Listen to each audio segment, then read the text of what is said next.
Hello दोस्तों, मैं Amit Kumar dahlia. जैसे कि आप लोगों से वादा किया था कि जल्द से जल्द आपके यूट्यूब चैनल शिक्षा का मंच पर हम ज़रूर आने वाले हैं, वो भी करंट अफेयर की क्लास को लेकर।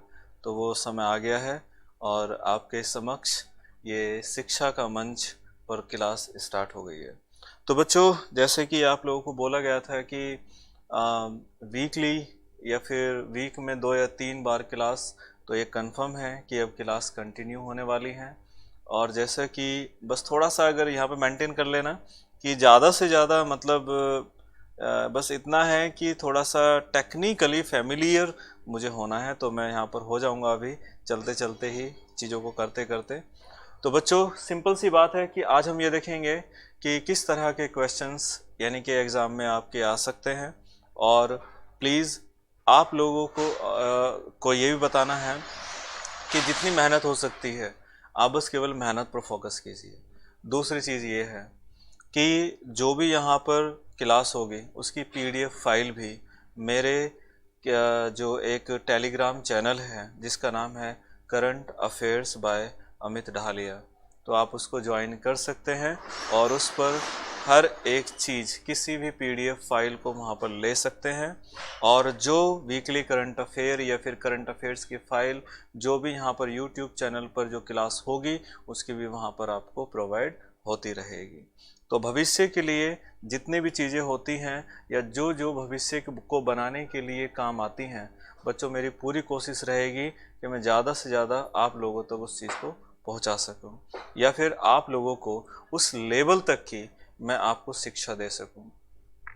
एक शिक्षा से ये भी मुझे याद आया कि मैं आपको क्लियर कर देना चाहता हूँ कि ये जो आपकी करंट अफेयर की क्लास है, लेकर आईएएस से पीसीएस या फिर और भी जितने भी वनडे एग्ज़ाम्स हैं, उन सब में आपके लिए बहुत ही महत्वपूर्ण क्लास होगी। और आने वाले टाइम में ये भी आप जानते हैं कि जितने भी बच्चे मुझसे पढ़े हुए हैं या जो पढ़ रहे हैं, उन्होंने इस बात को भी नोटिस किया होगा कि जिस किसी भी एग्ज़ाम में वो बैठे हैं, उन्होंने इस बात को नोटिस किया होगा कि जो पढ़ाया है वही सेम वहाँ पर रखा हुआ भी मिला है।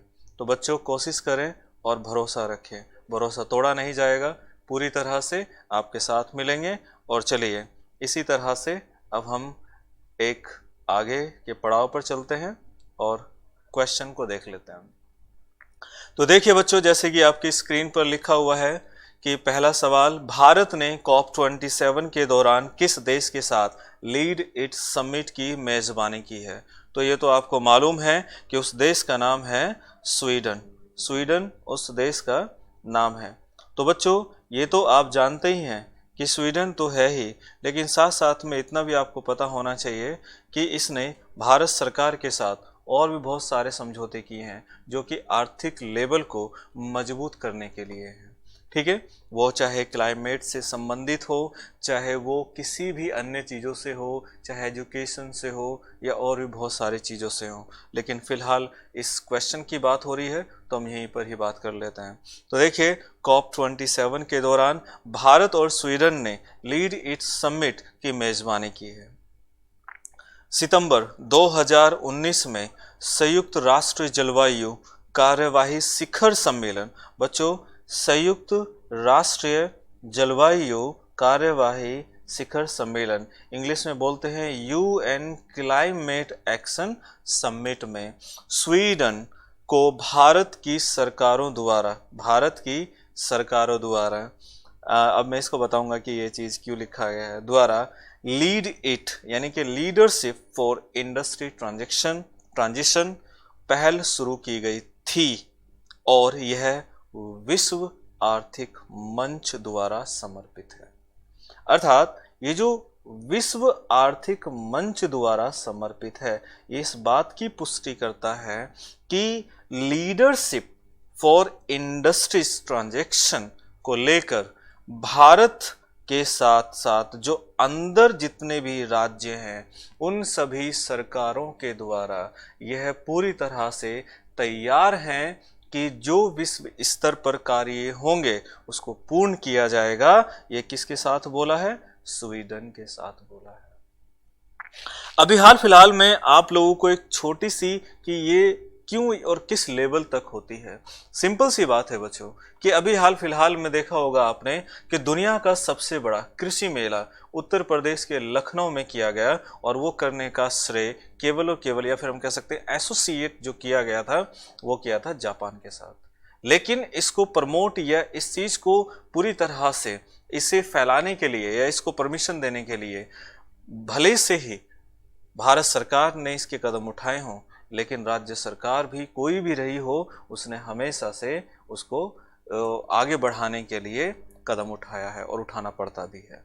ठीक है, जैसे कि उत्तर प्रदेश सरकार ने जापान के द्वारा तैयार किया गया या जापान के द्वारा ये जो बहुत बड़ा प्रोजेक्ट था मेले को समर्पित या मेले को पूरी तरह से इस देश के अंदर विश्व स्तर पर खड़ा करना, ये उसकी पहल थी और उसको पूरा भी किया। किसके द्वारा? दोनों सरकारों के द्वारा, केंद्र और राज्य। ठीक है, नेक्स्ट पॉइंट पर अब यहां पर आते हैं बच्चों, बहुत ही ज्यादा मोस्ट इंपोर्टेंट पॉइंट है अर्टेमिस। याद रखना है, अर्टेमिस कहीं भी किसी भी एग्जाम में पूछा जा सकता है, चाहे वो आईएएस का, पीसीएस का, किसी का भी प्री का एग्जाम हो, ये पूछा जा सकता है। And science and technology, IAS और पीसीएस के अंदर साइंस एंड टेक्नोलॉजी सब्जेक्ट होता है, ये उसका भी महत्वपूर्ण एक सवाल है। तो जरा देखिए, किस देश द्वारा लॉन्च किए गए मून रॉकेट का नाम है? तो मून रॉकेट का नाम है, तो ये मून रॉकेट का नाम रखा किसने है? तो वो है अमेरिका। किसने किया है? नासा ने। ठीक है, अब ये जो चीज है तो इसका मतलब साफ है कि अब थोड़ा सा अंदर की डिटेल को देख लेते हैं कि अमेरिकी अंतरिक्ष एजेंसी यानी कि नासा ने अपना सबसे शक्तिशाली रॉकेट अर्टेमिस, याद रखना अर्टेमिस एक रॉकेट का नाम है, अर्टेमिस एक रॉकेट का नाम है जिसको चंद्रमा के लिए लॉन्च किया गया है, जिसकी ऊंचाई या फिर लंबाई कितनी है? 100 मीटर। अर्टेमिस वाहन का मुख्य उद्देश्य चंद्रमा की दिशा में एक अंतरिक्ष यात्री कैप्सूल भेजना है, अंतरिक्ष यात्री कैप्सूल भेजना है। इस अंतरिक्ष यान में स्पेस लॉन्च सिस्टम, रॉकेट और ओरियन कैप्सूल शामिल है। देखिए बच्चों, स्पेस लॉन्च सिस्टम असल में क्या है कि स्पेस लॉन्च सिस्टम एक, मान लीजिए जैसे रॉकेट है, तो इस रॉकेट के अगर मैं 3 भाग करूं, जैसे कि आपको दिख रहा होगा, पहला भाग ये वाला, तो दूसरा भाग ये वाला, तीसरा भाग ये वाला, तो इसके अंदर रॉकेट के अंदर जो स्पेस लॉन्च सिस्टम है वो नीचे वाला सिस्टम होता है, और जो इसमें दूसरा है ओरियन कैप्सूल, वो इसके ऊपर वाला सिस्टम होता है जो इसको बूस्ट करता है और जाकर अंतरिक्ष में इसको मूव कर देता है। तो ठीक है, उसी तरह से यानी कि ये वहां पर पहुंचाने की एक टेक्नोलॉजी इजाद की है, और ये इस काम को कर कौन रहा है? वो कर रहा है अमेरिका, उसकी एजेंसी का नाम नासा। तो चलिए नेक्स्ट पॉइंट पर बच्चों, 100 के 100%, चाहे वो बैंक का एग्जाम हो, चाहे वो यूपीएससी का प्री हो, चाहे वो पीसीएस किसी भी स्टेट का हो, चाहे वो कांस्टेबल का हो, हेड कांस्टेबल का हो, कहीं ना कहीं आपको छोटे रूप में आपको ये सवाल रखा हुआ मिलेगा। ये बड़ा ही बहुत ही बड़े लेवल पर अब ये चर्चा में है। क्यों है, कैसे है, इसको भी मैं आपको बता देता हूं। ठीक है, अब यहां पर जरा देखिए बच्चों, वॉस्ट्रो खाता, पहले हम इसका क्वेश्चन को पढ़ लेते हैं। उस खाते को क्या कहा जाता है जो एक बैंक दूसरे किसी बैंक के साथ अपने खाते को रखता है? पहली चीज ये मैंने अपनी तरफ से लाइन बोली, अब यहां की लाइन के साथ आपको कनेक्ट करता हूं। उस खाते को क्या कहा जाता है? उस खाते की बात की जा रही है।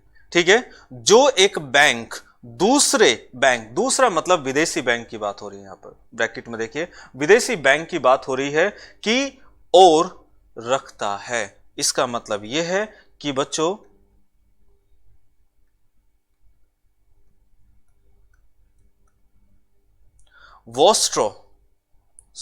वोस्ट्रो और एक नॉस्ट्रो, ये दो ऐसे खाते होते हैं जो कि अंतरराष्ट्रीय स्तर पर हमेशा इनका इस्तेमाल किया जाता है। लेकिन फिलहाल वॉस्ट्रो की बात हो रही है, तो इस लाइन के अंदर अभी आपको थोड़ा सा मैं बता देता हूं कि ऐसा क्यों है। फिलहाल के लिए ये समझना है कि इसमें दो बैंक की बात हो रही है, एक कौन सा, एक भारतीय और दूसरा विदेशी बैंक की बात हो रही है। तो यहां पर इस लाइन के अंदर देखते हैं कि क्या है, समझने की कोशिश करना। वॉस्ट्रो खाता उस खाते का नाम है कि जो एक बैंक दूसरे मतलब विदेशी बैंक की ओर रखता है, यानी कि अपने यहां पर तो खाता है ही है, साथ साथ में किसी दूसरे विदेशी बैंक की खाता है, यानी कि बैंक में भी खाता है। दूसरी चीज, भारतीय रिजर्व बैंक द्वारा भारतीय रुपए में व्यापार निपटान की अनुमति देने के 3 महीने बाद केंद्र सरकार ने, बच्चों याद रखना, 9 बैंकों को विशेष वॉस्ट्रो खाता खोलने की मंजूरी दी है, अनुमति दी है। इस कदम से देखिए 2 देशों के बीच निर्यात सुगम हो जाएगा, अर्थात अच्छा हो जाएगा। लेकिन अब देखिए कि इसके फायदे क्या हैं। फायदा सबसे पहली चीज तो यह है कि जिस तरह से कोई भी आप लोग किसी बैंक में जाकर खाता खोल लेते हैं, या फिर कभी कभी आपने देखा होगा कि एक व्यक्ति यानी कि अपने लेवल पर जितना भी अमीर होगा वो किसी विदेशी बैंक में भी अपना अकाउंट खोल सकता है, चाहे वो स्विस बैंक ही क्यों ना हो। इसी तरह से जब 2 देश आपस में कोई भी व्यापार करते हैं तो बच्चों बैंक अपना खाता किसी दूसरे बैंक में यानी कि किसी विदेशी बैंक में जाकर खोल सकता है, और उसका लेन देन पूरी तरह से जो आपस में 2 देश आपस में मिलकर अंडरस्टैंडिंग या 2 बैंक आपस में मिलकर अंडरस्टैंडिंग कर लेते हैं, समझौता हो जाता है कि नहीं भैया ये अमेरिकन डॉलर में इसको समझौता यानी कि अमेरिकन डॉलर में लेन देन होगा, तो नहीं रुपये में होना चाहिए। तो लेकिन ये पहले से ही डिसाइड हो गया है, और इसको डिसाइड होने के बाद भारत सरकार ने 9 बैंकों को मंजूरी दी है कि अपने अपने खाते दूसरे यानी कि विदेशी बैंकों में भी खोलिए, जिससे कि इजीली उन बैंकों के सहारे या उन बैंकों के द्वारा कोई भी लेन देन पैसों से संबंधित होता है तो वह किस में होगा, केवल रुपए में होगा। तो ऐसे खाते को क्या कहते हैं, वॉस्ट्रो खाता कहते हैं। ठीक है, तो बच्चों नेक्स्ट पॉइंट पर आते हैं। देखिए अगला सवाल है 2022 में भारत की G20 अध्यक्षता की थीम क्या है। थीम पर ध्यान देना है। सबसे पहले तो आप इसको 1 का 1 ही रखिए, और 1 रखने के बाद सीधा आप E, F और F अर्थात अर्थ, फैमिली, फ्यूचर। ठीक है, अर्थ, फैमिली, फ्यूचर, EFF। तो 1 अर्थ, 1 फैमिली एंड 1 फ्यूचर। तो अब देखिए कि क्या है ये चीज और किस तरह से।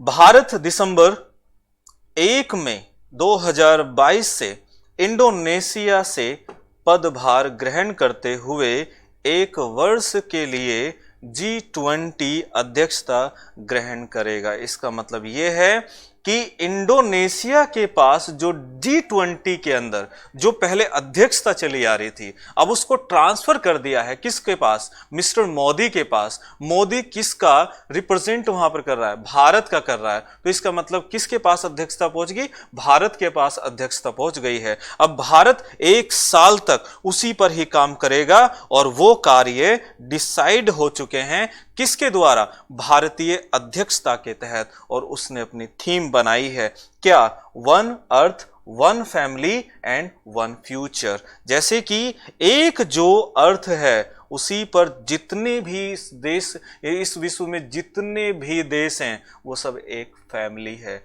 और उन सभी का एक फ्यूचर है। तो इस बात की थीम भारत ने बनाई है। तो ये बहुत ही ज्यादा अट्रैक्टिव थीम रही है, और बहुत ही ज्यादा विदेशी लोग भी इससे कनेक्ट हुए हैं। तो इसलिए इसको ध्यान रखना, किसी ना किसी एग्जाम में पूछा जाएगा। एंड 100% ये लिख लीजिए कि यूपीएससी के किसी भी मतलब चाहे वो एनडीए का हो, सीडीएस का हो, चाहे आईएएस का हो, ठीक है, सब में आपको रखा हुआ मिल सकता है।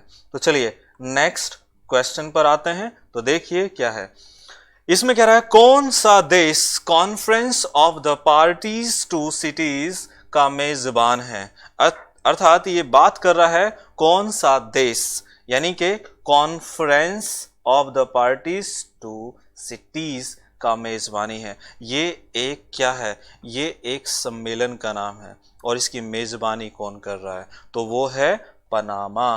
पनामा कहाँ का है, अमेरिका का एक देश है। ठीक है, अमेरिका महाद्वीप का एक देश है। तो अब यहां पर थोड़ा सा देख लेते हैं कि conference of the parties to CITES का 19वां सम्मेलन, याद रखना है 19वां सम्मेलन, वो भी कहां, मध्य अमेरिकी देश जिसका नाम है पनामा में आयोजित किया जा रहा है। सिटीज कुछ जंगली जानवरों और पौधों की प्रजातियों की अंतरराष्ट्रीय सीमाओं पर आवाजाही को विनियमित करने वाला एक समझौता माना जाता है। कोई भी देश हो, किसी भी प्रकार से हो, अगर कोई भी किसी प्रकार की बंदिश लगाता है या उनको परमिट करता है, तो यह बिना किसी देश के परमिशन या बंदिश कोई भी किसी भी प्रकार की संभवता नहीं देखी जाती है, जब तक कोई भी इस बारे में चर्चा या नियम कानून आपस में बैठकर ना बना ले। तो इस तरह की चर्चा कहां पर की गई है, पनामा देश में की गई है।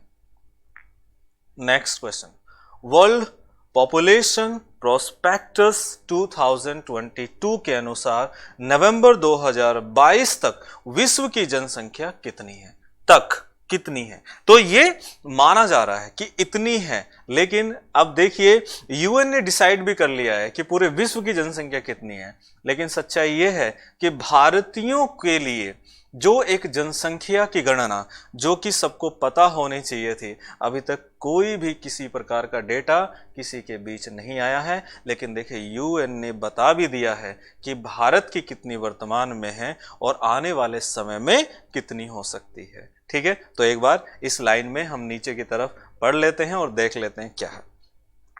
वर्ल्ड पॉपुलेशन प्रोस्पेक्टस 2022 रिपोर्ट के अनुसार 15 नवंबर 2022 को दुनिया की आबादी यानी कि 8 अरब तक पहुंच जाएगी। यूएन ने यह भी कहा है कि 1950 के बाद पहली बार 2020 में विश्व की जनसंख्या वृद्धि 1% नीचे की तरफ गिरी है। ठीक है, यानी कि 1% नीचे की तरफ गिरी है। और यहां पर जरा देखिए जिस लाइन को मैं बता रहा था कि 1.412 बिलियन की वर्तमान जनसंख्या वाला भारत देश, अर्थात मिस्टर नरेंद्र मोदी के हमेशा भाषा में होता था, मेरे प्यारे भाइयों और बहनों, सभी 130 करोड़ जनसंख्या यानी कि 130 करोड़ मेरे भाइयों और बहनों वाला जो देश है, ये मतलब जो भी वटेवर जो भी कुछ वो भाषण में हमेशा 130 करोड़ का जिक्र करते हैं, तो वो 130 करोड़ अब नहीं है, अब वो 140 या 41 करोड़ के आसपास हो गई है। ठीक है, अब देखिए दुर्भाग्य है या सौभाग्य है, आगे देख लेते हैं। अगले वर्ष में होने वाला एक काम, अगले वर्ष 1.426 बिलियन की वर्तमान जनसंख्या के साथ चीन को पछाड़ देगा। इसका मतलब यह है कि सबसे कम यानी कि चीन से भी कम हमारी यहां पर जो भूमि है या फिर देश की जो वर्तमान स्थिति है अकॉर्डिंग टू ज्योग्राफिकली, वो चाइना से बहुत कम है। उसके बावजूद भी चाइना से अधिक जनसंख्या वाला देश हमारा भारत बन जाएगा। लेकिन यहाँ पर बच्चों मुझे कुछ एक छोटी सी बात आपसे करनी है। आप लोगों को मालूम होगा कि मेरे पास जो बच्चे पढ़ने के लिए हमेशा मेरी क्लास में होते हैं, तो उनका हमेशा जो कुछ बच्चे मुझे बहुत अच्छे लगते हैं जो इस तरह के क्रॉस क्वेश्चन करते हैं, और वो भी जिसका अर्थ होता है। तो बच्चे देखिए इससे संबंधित उन्होंने मुझसे क्या सवाल किया, सर अगर मैं इस बात को कहूं कि इसमें देश के अंदर यानी जो रिपोर्ट कहती है कि जनसंख्या अधिक बढ़ने के कारण गरीबी और बेरोजगारी बहुत ज्यादा हो रही है, लेकिन दूसरे ही बच्चे ने कहा कि सर अगर ऐसी चीज है तो फिर चाइना दुनिया का सबसे अधिक जनसंख्या वाला देश है, लेकिन उसने अपनी जनसंख्या को स्ट्रेंथ बनाया। बिल्कुल सही है, और ऐसा होता भी है और ऐसा कर दिखाया भी है। लेकिन कैसे? इसके पीछे सरकार का सबसे बड़ा हाथ होता है। अब कैसे? उसकी पॉलिसीज क्या है। लेकिन चाइना की पॉलिसी क्या है ये मैं आपको बता देता हूं, दोनों को कंपेयर करके।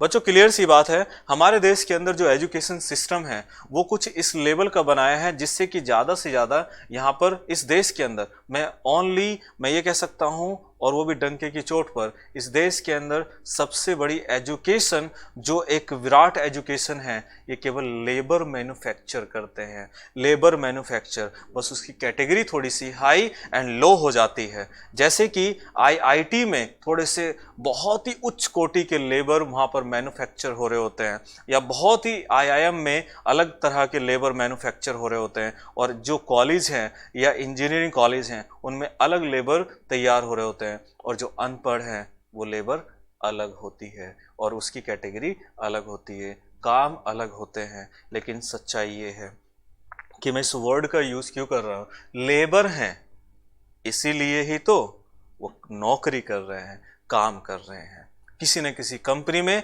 चाहे वो एमएनसी कंपनी में हो, चाहे किसी इंडियन कंपनी में हो, चाहे किसी भी इंडियन एमएनसी कंपनी में हो। लेकिन सच्चाई ये है कि नौकरी कर रहे हैं, वो नौकरी के लिए आज तक पढ़ाई की है। और लेकिन चाइना के अंदर चाहे कोई भी किसी भी प्रकार से कह सकते हैं कि वो एक गरीब या फिर एक कह सकते हैं कि क्यों ना अनपढ़ हो, लेकिन अगर उसके अंदर स्किल है, यानी कि उसके अंदर एक पेन बनाने की स्किल है, तो उसको कंपनी तुरंत हायर कर लेती है। हमारे यहाँ पर अगर कोई अनपढ़ है लेकिन उसने अच्छा कोई डिवाइस बनाया है तो कंपनी उसका तो कोई मोल रखती ही नहीं है, साथ साथ में उसे चुराने की भी कोशिश करती है और कहीं का नहीं छोड़ती है।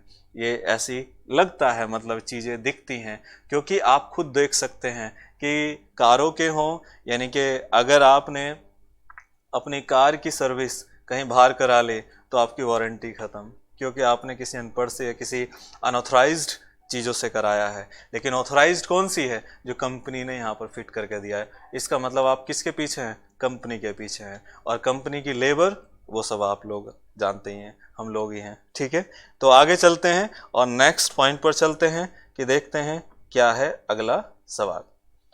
तो बच्चों देखिए, G20 शिखर सम्मेलन 2022 में किस देश ने जस्ट एनर्जी ट्रांजिशन पार्टनरशिप पर हस्ताक्षर किया है? तो उस देश का नाम है इंडोनेशिया। आप जानते हैं कि इंडोनेशिया के बाली शहर में हाल ही में G20 शिखर सम्मेलन का आयोजन किया गया है और इसमें अंतर्राष्ट्रीय ऋणदाताओं तथा प्रमुख देशों के साथ जस्ट एनर्जी ट्रांजिशन पार्टनरशिप पर हस्ताक्षर किए गए हैं।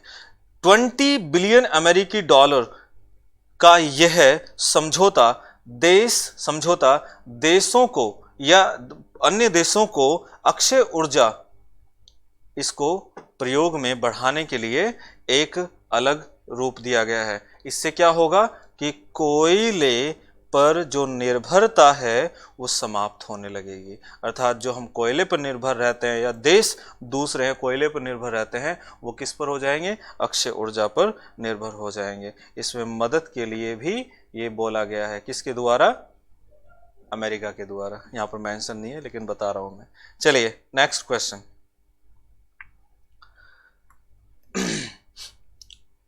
किस वैश्विक समूह ने ग्लोबल शील्ड बीमा पहल की घोषणा की है? तो वो ग्रुप हैं दो, एक तो G7 और दूसरा है V20। अब देखिए मिस्र में हुआ है ये, कोपेनहेगन यानी कि COP27 जलवायु शिखर सम्मेलन में 58 जलवायु कमजोर देश, 58, ठीक है, 58 कमजोर और गरीब, ये दोनों की बात हो रही है। कमजोर देशों ने G7 तथा V20 समूह द्वारा ग्लोबल शील्ड बीमा पहल की आधिकारिक रूप से शुरुआत की गई थी। जर्मनी अब ये जर्मनी पहल कर रहा है, तो इसमें क्या बोला है कि जर्मनी के द्वारा कम आय वाले तथा कमजोर देशों को जलवायु आपदाओं की स्थिति से उभारने में मदद की पहल करेगा। कौन? जर्मनी। उसके बाद ये अकेला देश नहीं है, और भी बहुत सारे देश हैं, लेकिन वो अपनी अपनी अलग तरीके से अपनी अपनी क्षमताओं के आधार पर कार्य कर रहे हैं। देखिए आगे क्या है। 172 मिलियन अमेरिकी डॉलर प्रदान करेगा। कौन? अकेला जर्मनी। कनाडा, आयरलैंड और डेनमार्क जैसे देशों ने अब तक इस पहल पर 41 मिलियन डॉलर यूरो देने का वादा किया है तथा अमेरिकी राष्ट्रपति ने इसका समर्थन की घोषणा की है। याद रखना, घोषणा की है, होगा नहीं होगा पक्का नहीं पता, इसलिए इसको हम जाने देते हैं। बाकी जो डेटा है उस पर ध्यान रखिए, एग्जाम में पूछा जा सकता है। ठीक है, नेक्स्ट। जलवायु परिवर्तन प्रदर्शन सूचकांक अर्थात क्लाइमेट चेंज परफॉर्मेंस इंडेक्स के अनुसार जलवायु शमन में कौन सा देश सबसे आगे है? अब कौन सा देश सबसे आगे है? तो बच्चों डेनमार्क सबसे आगे है, जो कभी तीसरे चौथे स्थान पर होता था, लेकिन इसके बारे में थोड़ा सा भी बताऊंगा मैं आपको। लेकिन चलिए नीचे एक बार देख लेते हैं, यहां पर ये क्या है।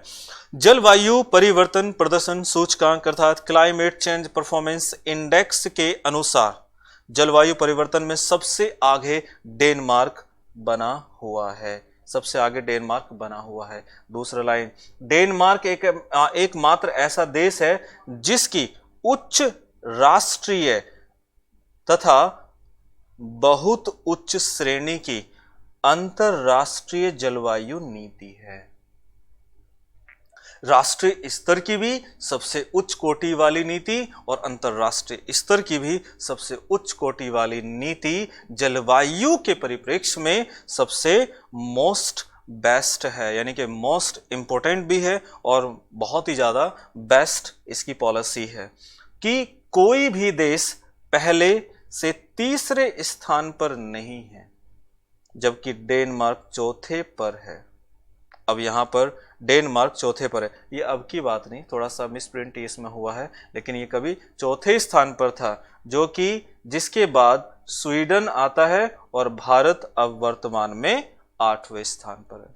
पता नहीं 8वें स्थान पर क्यों रख दिया, मैं इसलिए बोल रहा हूं क्योंकि आप देश की सभी नदियों को देख लीजिए, पूरी तरह से भारत सरकार के द्वारा भले से ही क्यों ना अच्छे काम किए जा रहे हों, लेकिन कंपनियों के द्वारा या फैक्ट्रियों के द्वारा सबसे ज़्यादा नदियों को दूषित किया जा रहा है, पोल्यूशन को दूषित किया जा रहा है। और भारत की बढ़ती हुई जनसंख्या पूरी तरह से डिमांडेड इतनी है कि उसको हर चीज़ एकदम अच्छी क्लास वाली चाहिए, भले से कमाई में अव्वल पर हो या ना हो, लेकिन परचेजिंग पावर पर सबसे ऊपर है। यानी कि अगर हम देखें परचेजिंग पावर पैरिटी में भारत तीसरे स्थान पर है, ठीक है। लेकिन अगर हम देखते हैं कि पर कैपिटा इनकम में भारत कम से कम 10वें स्थान पर है, मतलब हम मैंने कमाने में तो हम हैं निचले स्तर पर और हम खर्च करने में हैं टॉप लेवल पर।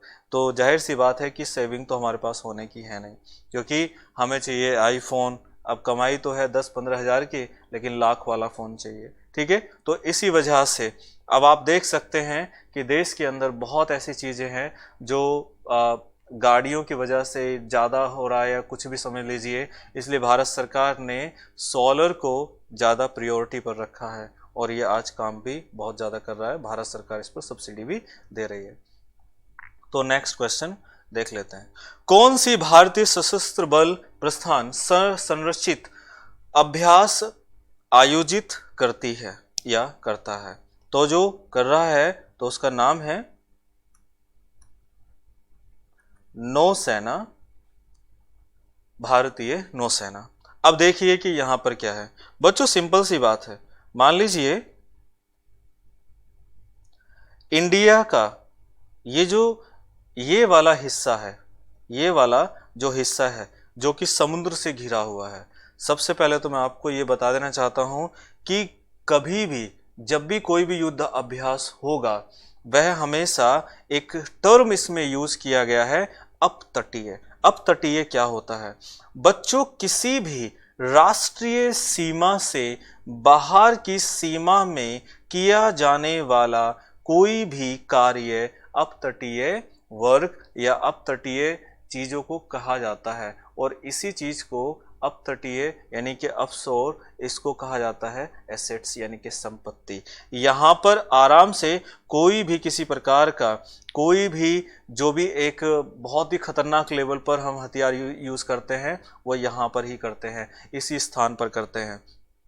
लेकिन सबसे ज़्यादा युद्ध अभ्यास हमारे इस वाले क्षेत्र में होते हैं, ठीक है। लेकिन याद रखना, अब तटीय की बात हो रही है तो किसी भी देश का हो, भारत की ही नहीं बल्कि किसी भी देश का हो, लेकिन उस राष्ट्रीय सीमा से बाहर हो, ठीक है, और दूसरे की राष्ट्रीय सीमा से भी बाहर हो, उन दोनों के बीच की जो संपत्ति है उसको अपतटीय संपत्ति कहा जाता है। और वहां पर म्यूचुअली वहां पर इस तरह के कार्य किए जा सकते हैं, युद्ध अभ्यास किए जा सकते हैं। तो बच्चों ये केवल 10 क्वेश्चन थे, ये केवल मेरी पहली क्लास थी, इसलिए केवल कि मैं देख सकूं कि टेक्नोलॉजी कैसा है, कैसे काम करती है। तो मैं आपको अब जो नेक्स्ट वीडियो आएगी वो सैटरडे में आएगी, और कब आएगी ये मैं टाइम नहीं बता सकता, लेकिन उस टाइम से पहले आपके पास नोटिफिकेशन पहुंच जाएगा। तो आप लोगों से रिक्वेस्ट है कि ज़्यादा से ज़्यादा इसको सब्सक्राइब करें और ज़्यादा से ज़्यादा इसको पूरी तरह से लोगों को यानी कि उन बच्चों को जोड़ने की कोशिश करें जो कि एक अच्छी स्टडी मटेरियल लेना भी चाहते हैं। और हाँ, मटेरियल से याद आया कि जो ये क्लास ली है, इस क्लास की पीडीएफ फाइल आपको current affairs by Amit Dahalia Telegram channel पर आप इसे ज्वाइन कीजिए, वहां पर इसकी कॉपी आपको मिल जाएगी। अगर आपको ये बच्चे बिल्कुल पसंद आई हो तो हाथ जोड़ के रिक्वेस्ट है कि ज़्यादा से ज़्यादा इसको लाइक करें और कमेंट करके मुझे ज़रूर बताएं। अगर अच्छी क्लास लगी है तो मेरा मनोबल बढ़ेगा, और अगर बुरी है तो मेरी क्या कमी है मैं बिल्कुल उसको सुधार में लाऊंगा, और जाहिर सी बात है कि मुझे किसी भी कमेंट का कोई बुरा नहीं लगेगा। तो बच्चों इसी के साथ हम आपसे विदाई चाहते हैं, तो धन्यवाद।